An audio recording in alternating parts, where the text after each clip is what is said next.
Bonjour à toutes, bonjour à tous. J'espère que vous allez bien après ce match d'hier, que vous avez un petit peu évacué toute la frustration. De mon côté, ce n'est pas le cas, j'y arrive pas, ça a vraiment du mal à passer. C'est pour ça que j'avais envie de faire cette vidéo qui n'était pas forcément prévue pour vider un petit peu mon sac. Parce que j'en ai marre de ce qui se passe à Saint-Etienne maintenant depuis trop longtemps. Rendez-vous compte, à 5 minutes près, je la faisais pas cette vidéo parce que Saint-Etienne gagnait. Finalement, Saint-Etienne s'incline. Au contraire, j'aurais plutôt été joyeux, plutôt été heureux. Et ça, c'est aussi tout le problème d'être supporter d'un club parce qu'on ferme trop les yeux, je trouve, sur des choses qui ne vont pas. C'est la passion qui parle et on oublie les mauvaises choses. Dès qu'un bon résultat arrive, quelque chose arrive, on a tendance à oublier tout et puis à repartir de l'avant. Ça, c'est toujours le problème d'être supporter. Si jamais on gagne contre Bastia, bah, ça va être la même chose.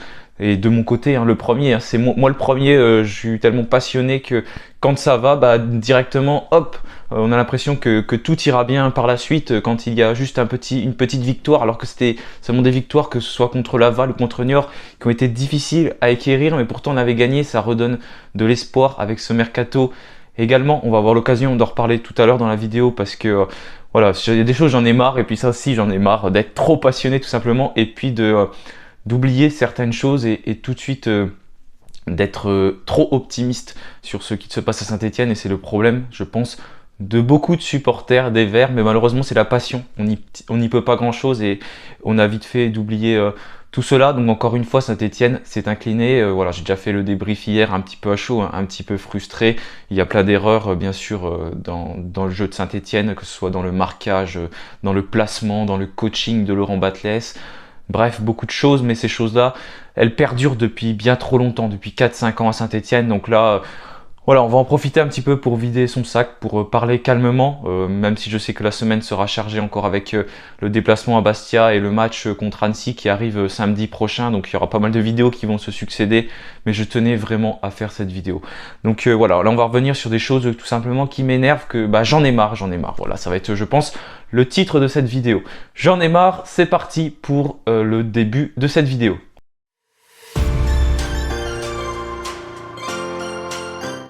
Alors le premier point, j'en ai marre. J'en ai marre d'encaisser le premier but durant les rencontres et puis de courir après le score. Voilà, ça fait des années et des années que ça dure, que ce soit sous Puel ou maintenant sous Batles. On encaisse un but et on l'encaisse de plus en plus tôt dans le jeu. Encore là, on l'a encaissé au bout de 2 minutes 30 de jeu. Voilà, on n'arrête pas. À chaque rencontre, c'est pareil. Contre Annecy, c'était pareil. Depuis le début de la saison, j'ai pas regardé toutes les statistiques, mais combien de fois on a encaissé un but dans le premier quart d'heure? C'est vraiment souvent. Et à chaque fois, on court après le score. Du coup, bah, le plan de jeu, bah, forcément, il tombe à l'eau. On est sous une pression mentale qu'on n'arrive pas à supporter. Et puis voilà, on se met des bâtons dans les ronds tout seul. Alors qu'il n'y a pas de raison de mal aborder ces matchs. Ça arrive qu'à nous. Tout le temps, c'est tout le temps la même chose. Un manque de concentration, une erreur bête faite au milieu de terrain, une perte de balle n'importe où et un contre qui est pas forcément super bien géré de la part de l'équipe adverse, hein, parce que ce soit en Ligue 1, en Ligue 2, c'est pareil. C'est aussi parce qu'il y a des très grosses erreurs défensives. Rien que le but d'hier qu'on a pris contre Sochaux, la grosse erreur défensive de Thomas Monconduit et ensuite de toute la défense stéphanoise qui est mal placée. Et ça nous coûte un but. Voilà, c'est tout le temps la même chose, tout le temps. On encaisse un but, mais même si on l'a pas encaissé dans le premier quart d'heure, c'est très souvent qu'on va encaisser ce but en premier n'importe quand dans le match. Et on court après le score. Et à contrario, bah, nous, on n'arrive pas à marquer le premier but. On n'arrive pas à marquer le premier but de la rencontre et ensuite à mener au score. Et puis voilà, ça fait du bien, ça nous permet de produire du jeu, de faire quelque chose. Mais non, ça n'arrive pas assez souvent. Depuis le début de la saison, quand c'est arrivé, bah, on a toujours gagné parce que tous nos matchs, c'est des clean sheets. Et voilà, quand on arrive à faire ce genre de choses-là, et bah, ça nous aide plutôt que de perdre. Très souvent, on arrive à égaliser. Mais après, on n'a pas les aptitudes mentales nécessaires pour réussir à aller chercher le match. Rendez-vous compte, depuis le début de l'année, depuis le début de la saison 2022-2023, on n'a pas gagné un match après avoir été mené au score. J'en avais parlé il y a quelques temps, il y a quelques jours, dans le résumé de la première partie de la saison. Mais voilà, c'est toujours pareil, toujours. Manque de concentration, on encaisse ce premier but. Ça fait des années et des années que ça dure et ce problème n'est pas réglé, malgré le fait que ce soit d'autres joueurs sur le terrain, malgré le fait qu'on change de dispositif, qu'on change de coach. Enfin bref, voilà, il y a un problème, je ne sais pas pourquoi, c'est tout le temps comme ça. Mais voilà, ça vient de la mentalité stéphanoise. On aborde très mal les matchs avec un manque de confiance. J'ai l'impression que dès qu'il commence à y avoir un petit peu de public à Geoffroy Guichard, bah, les joueurs ont peur, sont inhibés, ne savent plus comment s'y prendre. C'est tout le temps pareil. Et puis que ce soit contre Sochaux, contre Annecy, contre n'importe quelle équipe, hein, c'est pas forcément une grande équipe d'ailleurs, et souvent on a vraiment du mal à rentrer dans les rencontres. Donc voilà, pour le premier point de la vidéo, voilà, j'en ai marre qu'on encaisse le premier but durant la rencontre et très tôt dans le match. Après, on va parler des choix tactiques bien sûr et le jeu proposé avec des prestations qui sont inconstantes.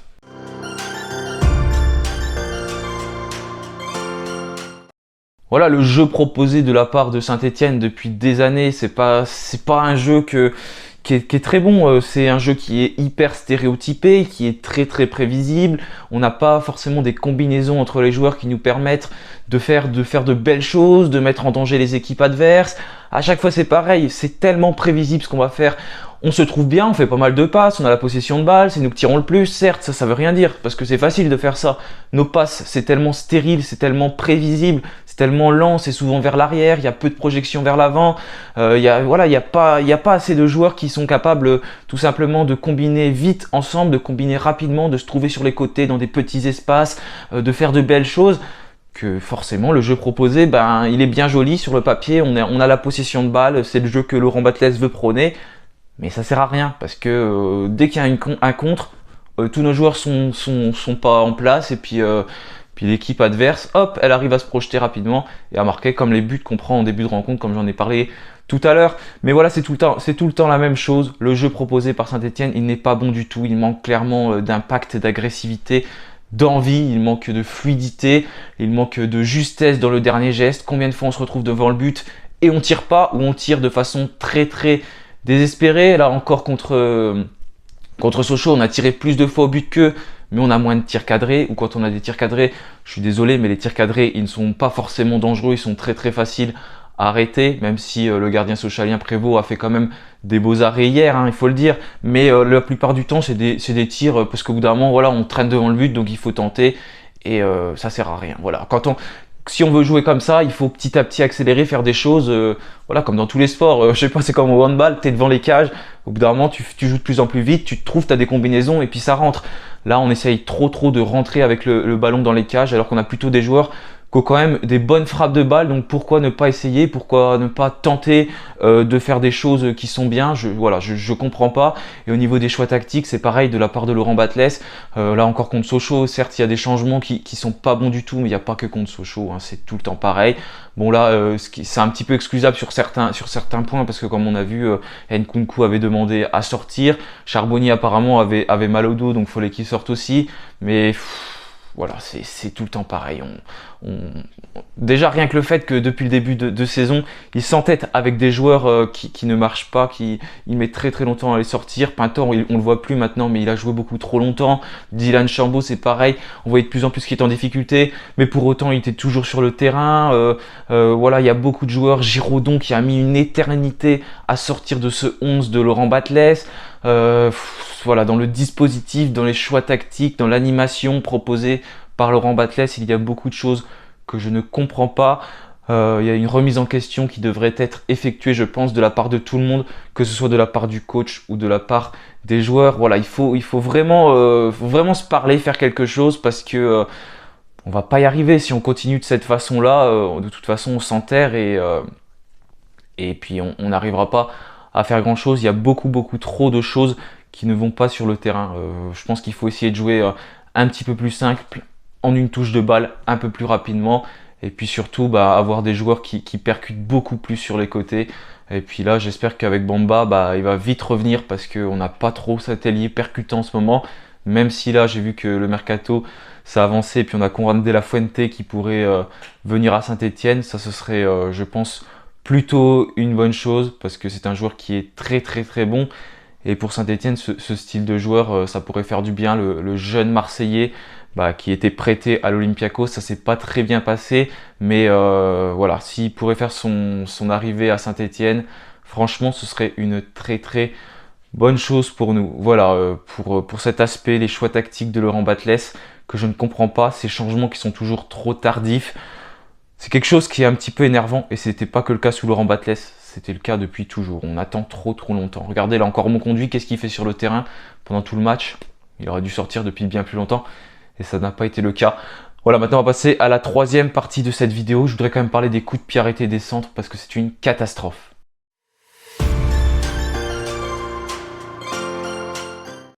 Voilà, que ce soit au niveau des coups de pied arrêtés, au niveau des centres, c'est une arme sur laquelle on pourrait s'appuyer, on pourrait réussir à faire de belles choses, notamment offensivement.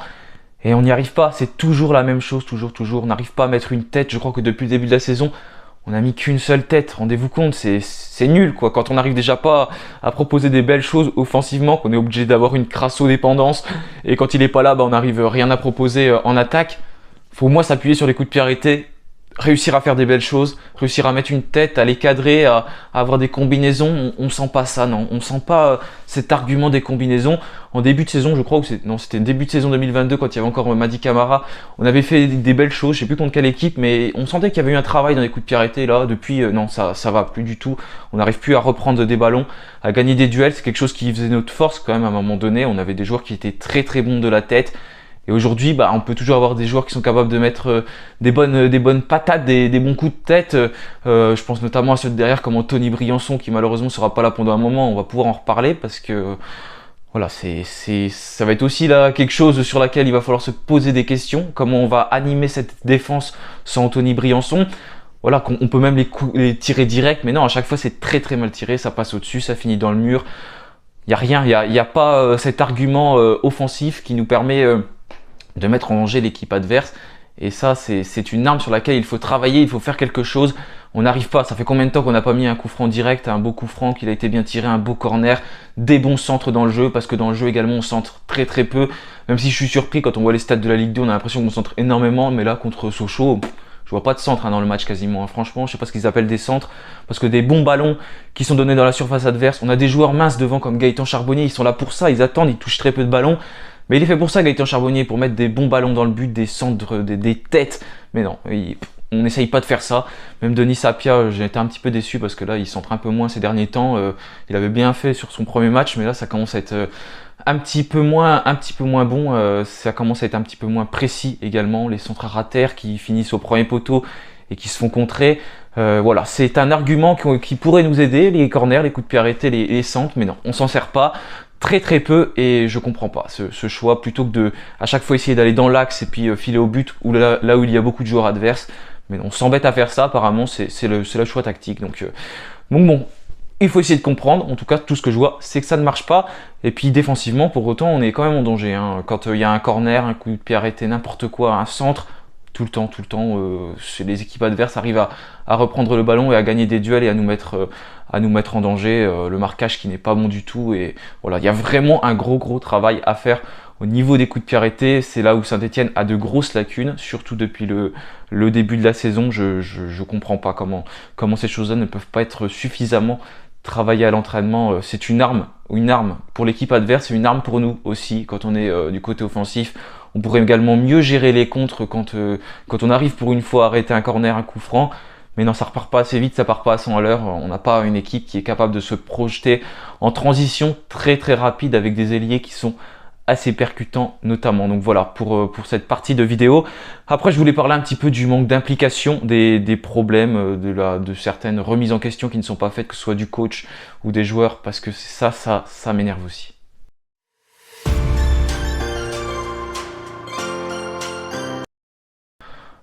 Voilà, j'ai envie de parler un petit peu du manque d'implication parce que je vais peut-être me faire insulter entre guillemets par certains parce que vous trouvez que les joueurs sont impliqués sur le terrain. Mais moi, franchement, j'ai du mal à voir ça. À part contre Niort, là, je suis d'accord. Il y avait un gros impact défensif, des joueurs qui taclaient, notamment Léo Pétrou. C'était bien. On voyait qu'on mettait de l'intensité, qu'on avait envie. Mais là, contre Sochaux, je suis désolé, mais déjà, tu commences le match, tu presses pas. C'était sûrement un choix tactique de Batles d'attendre. Mais franchement, tu peux pas faire ça contre Sochaux. C'est le genre d'équipe qui peut se projeter très rapidement, qui a des joueurs hyper dangereux devant. Et en plus, qui se permet d'avoir des arguments encore sur le banc. Hein. Je rappelle quand même que les deux joueurs qui sont rentrés, que ce soit Dossou ou que ce soit Ibrahim Sissoko, les deux joueurs ont réussi à marquer. Et tu te permets d'attendre, de ne pas presser. Je sais pas, c'est quoi ce jeu-là? C'est bien de garder son poste, mais si tu presses pas, l'équipe adverse, c'est beaucoup plus facile pour elle. Hein. Elle construit, elle arrive à combiner jusqu'au but, hein, surtout qu'on est très loin du marquage. Regardez les espaces qui ont été laissés sur les côtés. Voilà, je comprends pas comment tu peux rentrer dans un match à Geoffroy Guichard en plus et ne pas avoir envie de presser, de ne pas avoir envie de mettre l'intensité, de faire le jeu plutôt que de laisser le jeu à l'adversaire qui n'a pas non plus été incroyable dans le jeu si on reparle de Sochaux hier. Voilà, déjà, ça c'est clairement, mais clairement, un manque d'envie, un manque d'ambition, parce que parlons-en également du manque d'ambition. Ce club quand même qui est l'AS Saint-Étienne, oui l'AS Saint-Étienne, rendez-vous compte, le club qui a le plus de titres de champion de France, alors que ça fait 40 ans qu'on n'a pas gagné un championnat de France. On est Saint-Étienne et on est en Ligue 2. En Ligue 2, on est 19e actuellement. Ça fait 3, 4, 5 ans qu'on se casse la gueule et on manque d'ambition. Il n'y a jamais d'objectif défini en début de saison. Non, il n'y a pas d'objectif. Ouais, on va remonter en 2 ans. Non, on est Saint-Étienne. On doit remonter avant. On doit déjà pas descendre. Il doit y avoir des prises de parole de la part de tout le monde, de la part de la direction. On ne les entend jamais, la direction. Jean-François Soucas, on n'entend pas parler. N'importe qui, n'importe quel joueur, n'importe quel coach. On n'a pas quelqu'un qui prend la parole et qui assume, qui dit quelque chose. On est beaucoup trop caché, que ce soit n'importe où. Voilà, on manque clairement d'ambition. On est Saint-Étienne, bordel. Je comprends pas comment ça peut se passer comme ça. Comment on peut se satisfaire de si peu, de se satisfaire d'un match gagné contre Niort, contre Laval. Je suis le premier à m'en satisfaire, hein, mais parce que je suis un supporter, mais comme tout le monde. Mais malheureusement, on ne devrait pas s'en satisfaire. Surtout, nous, qu'on se satisfasse, on est les supporters, ok, mais au niveau de la direction, non, on doit faire mieux, proposer mieux. Voilà, on ne doit pas se dire que maintenant Clermont est devant nous, c'est logique, alors qu'avant Clermont, non, c'était en Ligue 2 et nous en Ligue 1. Clermont nous bat 2-1, ouais, c'est pas grave, c'était Clermont. Non, non, non, on manque clairement d'objectifs, on manque clairement d'ambition, on ne sait pas se remettre en question. Laurent Batles qui a eu vraiment du mal à enlever des joueurs, comme j'ai dit, que ce soit Giraudon, que ce soit Dylan Chambaud, n'importe quel joueur. Et quand ils sortent du groupe, ils sortent du groupe définitivement, on ne les voit plus, ça passe de titulaire à on sort du groupe, mais ça c'est pareil depuis très très longtemps. Voilà, on est vraiment très très très très mal géré. Les conférences de presse, c'est assez lunaire, même si je sais que c'est un jeu entre les journalistes et le coach. Mais ils disent des choses des fois, mais je comprends pas comment on peut pouvoir tenir ce genre de propos-là, se satisfaire de ce qui se passe. Ouais, les joueurs ont les solutions, mais ils n'arrivent pas à y mettre en place. Non, tu peux pas dire ça en conférence de presse. Non, je comprends pas. Faut avoir un petit peu plus d'ambition, parce que quand t'as pas d'ambition, forcément, tu coules. Hein. Quand t'as pas d'objectif, tu peux pas te dire ah bah mince, on n'a pas atteint nos objectifs. Non, tu coules, t'as pas d'objectif, tu sais pas ce que tu joues, donc au bout d'un moment tu y arrives pas, et puis tu fais n'importe quoi. Forcément, mentalement, quand tu es en train en plus d'être mené au score, si t'as pas d'objectif derrière, t'arrives pas à te dire vite, faut qu'on remonte. Quand tu regardes n'importe quelle équipe de Ligue 1, de Ligue 2, je suis désolé, mais c'est clairement pas ça, hein. J'ai regardé tout à l'heure Lille-Nice, Nice-Lille, mais ça a joué, c'était vraiment beau. Il y a une qualité technique qui est haute que Saint-Étienne, mais c'est des équipes qui se bougent sur le terrain, qui donnent tout. Voilà, c'est magnifique. Je sais pas, on sent plus ça à Saint-Étienne, et ça fait du mal, hein. Ça fait des années déjà qu'on sent plus cette ambition-là, même avant que Galtier parte, parce que la dernière année de Galtier n'était pas fabuleuse. Mais voilà, en Sougassi, on avait ressenti un peu ça avec des guerriers.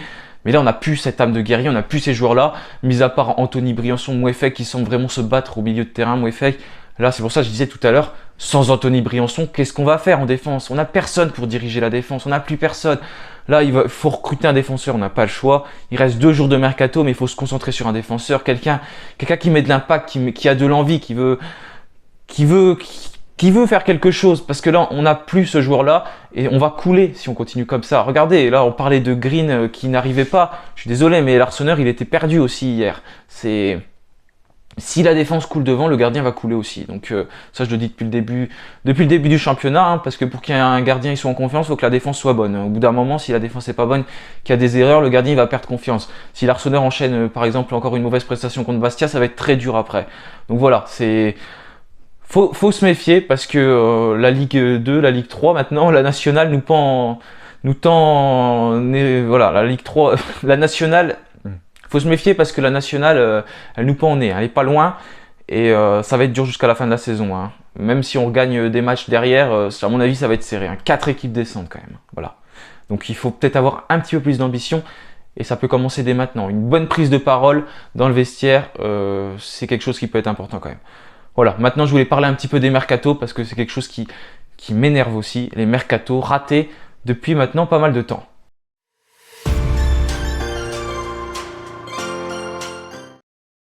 Voilà, ça ne vous a pas échappé, les mercatos estivaux, pardon, on les rate tout le temps, tout le temps, tout le temps. On n'a pas d'ambition, voilà, de toute façon ça reflète ce que je disais tout à l'heure, on n'a pas d'ambition, donc forcément le mercato estival, qu'est-ce qu'on fait au mercato estival, on ne sait pas. On recrute un peu n'importe comment, on recrute pas, et du coup on se rend compte que l'hiver, ah mince, ça va être dur quand même, il faudra peut-être se maintenir. Et on va sortir le chéquier, on va aller chercher des joueurs, et puis voilà, tout le temps, tout le temps, tout le temps. On essaye de sortir des gros noms au mercato d'hiver pour se sauver, on a de la chance, on y arrive, mais au bout d'un moment on n'y arrive pas encore. L'année dernière on n'a pas réussi à se sauver. Et cette année, j'espère qu'on va réussir à se sauver, parce qu'on est en Ligue 2, c'est peut-être un petit peu plus simple, entre guillemets, parce qu'on va peut-être réussir à avoir une profondeur de banc plus importante que les équipes qui sont devant nous. Mais avec des moyens comme on a, c'est ridicule d'être à cette place-là. Aucun club avec des moyens comme nous ne se retrouve à cette place-là en Ligue 2. Les clubs qui ont leurs moyens, ils se retrouvent aux places qu'ils doivent être. Même certains se retrouvent au-dessus de leur place. On parlait de Clermont, qui est très bien placé dans le championnat de France en ce moment. Mais un club comme Saint-Etienne, avec un budget pareil, ne doit pas se retrouver à cet endroit-là en Ligue 2. C'est pas du tout normal. Et ça revient totalement sur ce manque d'ambition. Du coup, voilà, le mercato, on va chercher des joueurs. On leur donne beaucoup d'argent, une prime de maintien. Si on se maintient, ils vont toucher beaucoup, certains. Voilà, c'est pas normal de devoir aller chercher des joueurs comme ça pendant les mercatos hivernaux pour se rattraper et pour remonter au classement. Ça, c'est quelque chose qui ne doit pas arriver. C'est au mercato estival qu'on doit décider ce qu'on doit faire, surtout que Laurent Batles était déjà là à ce moment-là. Tu dois avoir les joueurs que tu veux. Il s'est plaint de ne pas avoir certains postes. Ils ont été renforcés au mercato d'hiver, mais ils auraient déjà dû être renforcés au mercato estival. Laurent Batles a ses torts parce que voilà, il y a beaucoup de choses. Je suis pas d'accord avec lui, notamment sur ses changements, sur son discours, sur les tactiques qu'il met en place. Mais il n'y a pas que de sa faute. Ça dure depuis des années qu'on tombe. On a changé d'entraîneur maintes et maintes fois depuis que Galtier est parti. Et pour autant, ça ne marche pas mieux parce que tout simplement, on manque vraiment d'ambition. On ne veut pas sortir le chéquier sur certains joueurs ou on le sort sur des joueurs sur lesquels il ne faudrait pas le sortir parce qu'ils n'ont tout simplement pas le niveau. On rate des coups, on laisse partir des joueurs, on ne les retient pas. Voilà, il y a beaucoup de choses qui ne vont pas. Il manque cruellement de joueurs qui sont capables d'animer offensivement, notamment un bon meneur de jeu, un bon défenseur capable de bien replacer ses troupes, un milieu défensif. Il manque un ailier percutant, il manque beaucoup de joueurs et on n'aura pas le temps de recruter tout ça, encore une fois, pendant ce mercato. Mais voilà, ça m'énerve. Les mercatos qui sont ratés, on se rattrape au mercato hivernal. Et regardez, même si on se maintient, je suis sûr que c'est la même connerie va être faite au mercato estival prochain. Ça, c'est quasiment sûr et certain. Voilà pour cette parenthèse mercato. Maintenant, on va parler plus l'aspect supporter. Comme ça me concerne aussi. Je vais pouvoir un petit peu me disputer aussi, parce qu'il faut que je me dispute aussi. Voilà, on va parler de un bon match réalisé et on oublie tout.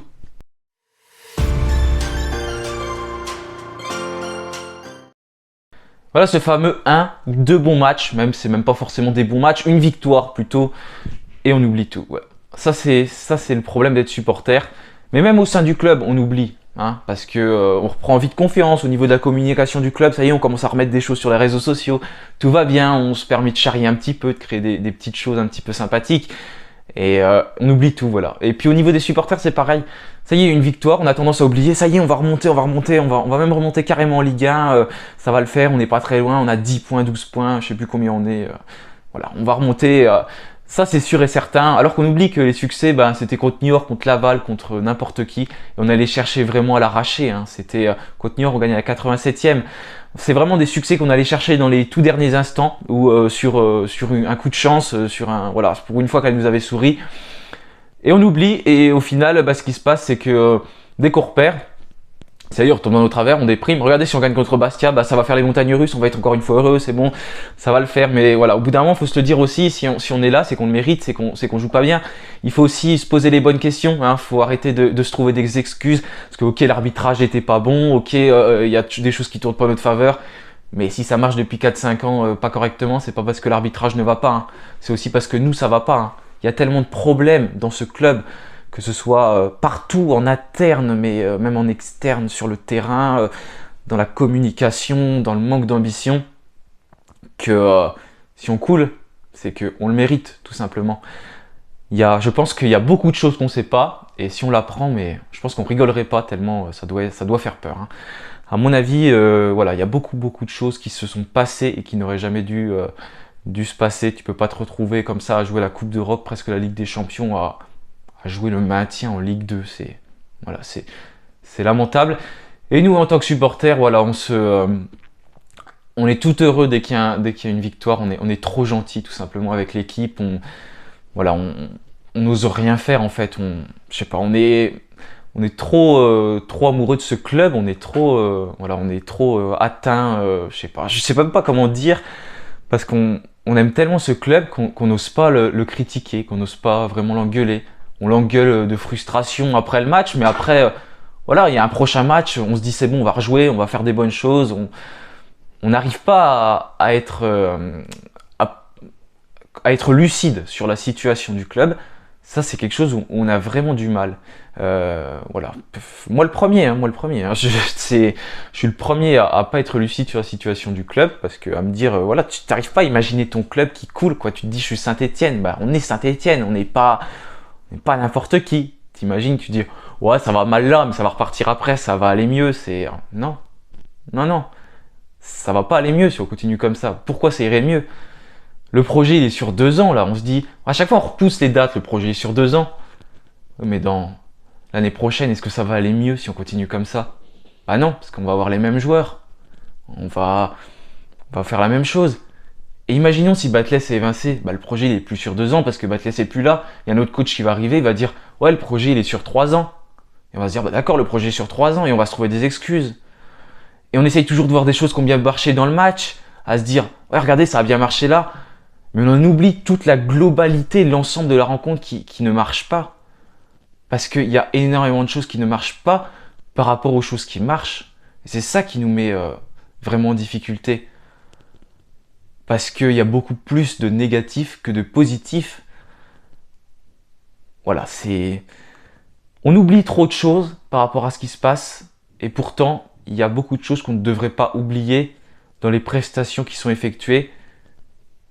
Et aujourd'hui, Saint-Étienne n'est plus un grand club comme on pense que Saint-Étienne l'est encore, même si ça a l'air d'attirer quand même au mercato certains joueurs, mais je pense qu'il n'y a pas que ça, hein. Il y a l'aspect financier aussi, hein. Faut pas non plus être bête, hein. Mais voilà, c'est le manque de lucidité des supporters, moi le premier, hein, sur la situation du club. Je pense que ça nous met aussi dans le mal, parce qu'on devrait agir sur certaines choses et on ne le fait pas assez. Je ne sais pas comment on pourrait vraiment agir, mais peut-être être un peu plus critique. Hein, je repasse l'expression de Romeyer en début d'année, 3 victoires et voilà. 3 victoires en gros et ça y est, vous êtes à nos bottes. Bah oui, c'est ça, hein. C'est ça, c'est exactement ça. Et même si ça me fait suer de le dire, il a raison. C'est exactement ça. On est tellement omnibulé par ce club, amoureux de ce club, que ça y est, 3 victoires et même pas 3 victoires, même une victoire ça suffit et on revient déjà, quoi. On peut perdre 8 fois et gagner une fois, ça y est, le match d'après, on se dit allez, on va gagner, on va enchaîner, on va faire quelque chose. Non. Voilà, c'est la passion qui parle, des fois c'est mauvais aussi. Voilà, maintenant je vais quand même passer à la dernière partie de la vidéo, encore sur les supporters, sur la direction un peu des tensions qui se passent au sein du club. C'est quelque chose qui m'agace un peu.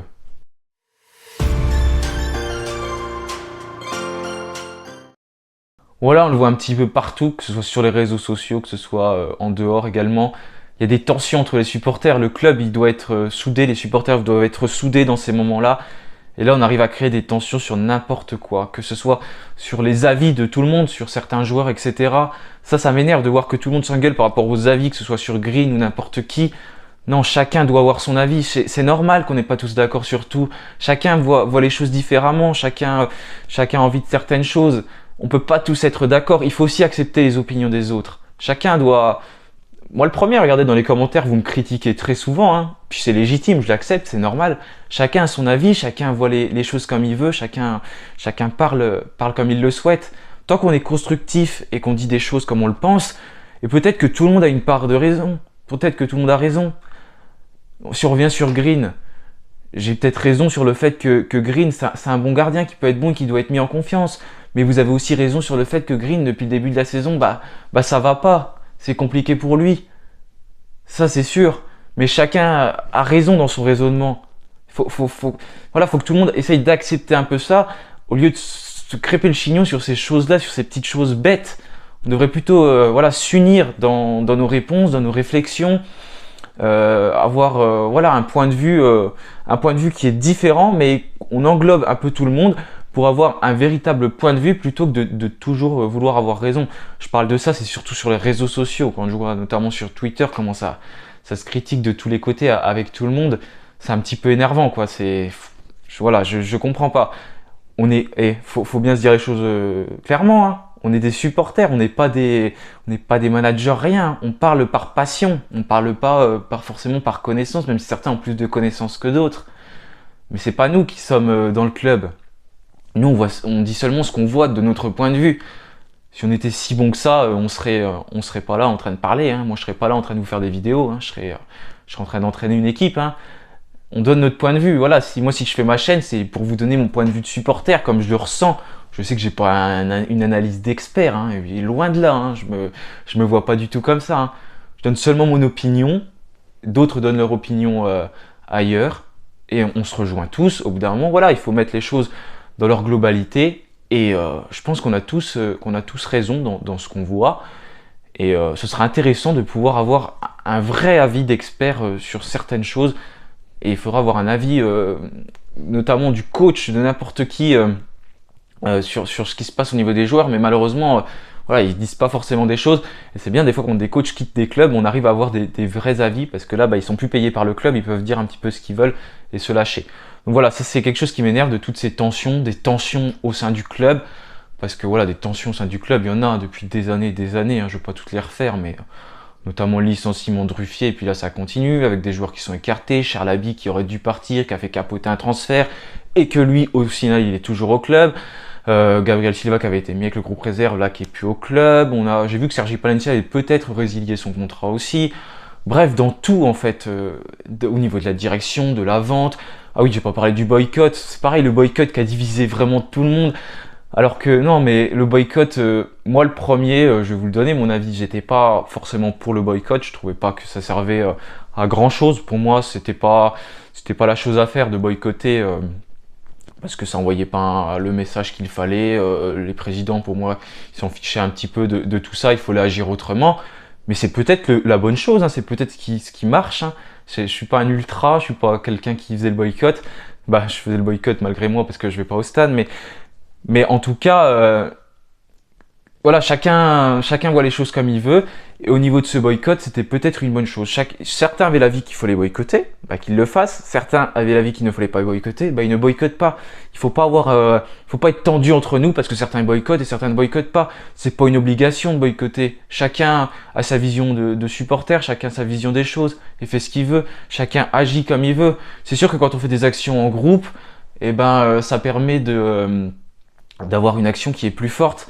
Mais aussi dans un groupe, il y a des choses qui vont, des choses qui ne vont pas. Certains sont d'accord sur certaines choses. Le boycott, ça aurait été bien pour moi si on le faisait sur un match et que vraiment le stade soit huis clos, quoi, qui est vraiment personne, que tout le monde le respecte sur un match. Là, ça aurait été vraiment bien. Là, pour le coup, j'aurais été d'accord avec cette décision parce que tout le monde aurait fait le boycott contre, c'était le premier match et puis contre qui c'était, ça devait être contre Laval. Tout le monde aurait boycotté et là, ça aurait été parfait. Il y aurait eu personne au stade et ça aurait été vraiment un gros message. Parce que là, le boycott, il a été respecté par certains, mais au final, il y avait quand même des gens au stade, hein. Il y avait plus de 10 000 personnes, donc ça faisait quand même des gens. Il aurait fallu que, voilà, s'il y a un gros boycott de fait en une fois, et là, je pense que le message, il aurait été beaucoup plus clair. Voilà, et puis après, tout ce bordel en interne, je vais pas refaire l'histoire, mais avec n'importe qui, ça, des histoires qui sortent du club, c'est impressionnant, et à mon avis, il y en a énormément qu'on ne connaît pas, et notamment dans la vente du club. Mais quand tu es dans un climat comme ça, forcément ça ne peut pas marcher. Voilà, j'ai terminé avec cette vidéo, j'ai plus grand chose à dire. Je voulais vider un petit peu mon sac. Désolé pour la longueur de la vidéo, mais ça fait du bien de parler un petit peu de tout ça. N'hésitez pas à me donner vos avis en commentaire. En tout cas, pour se relever, il va falloir avoir un petit peu plus d'ambition sur cette deuxième partie de saison. Mais comme on est bête, comme on est supporter, on va y croire, tout va aller bien, on va enchaîner 3-4 victoires consécutives et on n'en parlera plus. Le maintien sera acquis. Voilà. On se retrouve demain pour l'avant-match entre Bastia et Saint-Étienne, un déplacement qui sera difficile. À Furiani, toujours difficile de se déplacer en Corse. Voilà, merci à tous d'avoir regardé cette vidéo. Je vous souhaite une bonne fin de dimanche. Et puis malgré tout, allez les Verts. Salut à tous.